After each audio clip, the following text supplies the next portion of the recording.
nin Soomaaliyeed ee South Africa Johannesburg ka shaqaysanay dukaan buu ku lahaa gabadh South African oo gaalad ah ayaa u shaqaynaysay dhaqankii muslimiinta iyo salaadoodii iyo hawlahoodii iyo bay u bogtay dhowr goor bay ku tiri war inaan islaamaan rabaa ee tawxiidka see islaamka lagu soo galaa diinta islaamka inaan galaan rabaa ee caawi qaabkee lagu soo galaa seen yeelaa nadoofari ay shaqaysoon buu dhihi jiray islaamkaada ma aqaanee shaqaysaan ku udhi way ku soo celisaa na shaqadaada qabso way iska xishootaa maalmo kadib haddana soo celisaa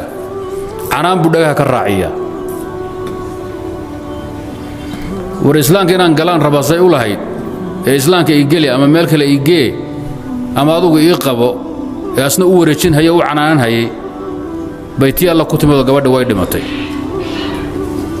sidaasay ku dhimatay aqisa aad iyo aad u xanuun badan gabadha markay geeriyootay ninka Soomaaliyeed war baa galay indhaha markuu isgaliya seexdaba islaantoo socota u imanaysa hebelow inta aad nooshahay baa naari kaa xigtay ku tidhaahdaa inta aad nooshahay baa naari jahannama kaa xigta qalaf markay kaa tidhaahdo jahannamaad geli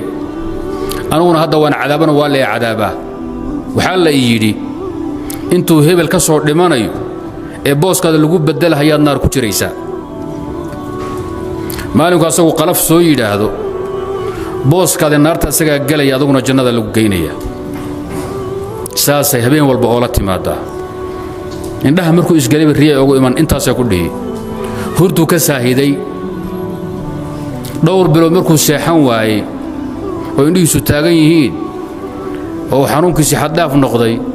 oo wadaadda loogu yeedhay oo qur'aan lagala samray oo geed walba la mariyo laga samray hadda waxaa loo qaaday Soomaaliya Muqdisho jooga asagoo xanuunsan oo waali ahaan ah qisadaasi waa qisa aad u culus weeye haddii nin la leeyahay intaad ka nooshay baa naari kaa xigta oo indhaha markuu isgaliya baa islaanta u soo istaagi hadda waa hawl xanuun badan weeye waali isagoon dhimanina noolayn buu hadda ahalkiisu hayaa maxaa tiri sheekh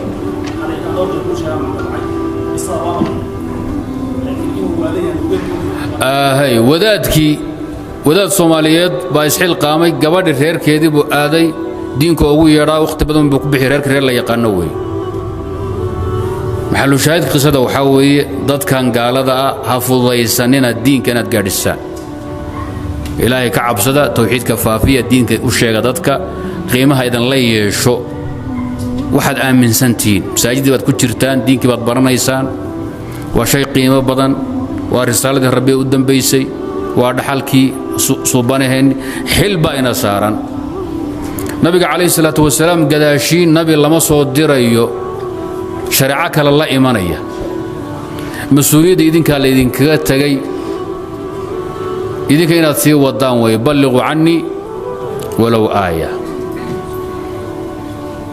nabiga ina diray rasuul baa tihiin niyaabatan can rasuulillaahi sal alla alay wasalam xilka ayaan la fududaysan adoon af sawaaxiliga aqoon ama ingiliishka aqoon u sheeg tawxiidka saa dhadha ugu celceli saacadaha kugu qaadato markuu tawxiidka ku dhawaaqa kadib ciddii wax u sharxaysa afka kugu dhaanta ama luqada kugu dhaanta raadso laakiin isan dhicin ruux gaala oo ku yidhi tawxiidka la ii qabto ama islaamka seen ku soo galaa inaad mermeeriso iska ilaaliya khatartaas ay leedahay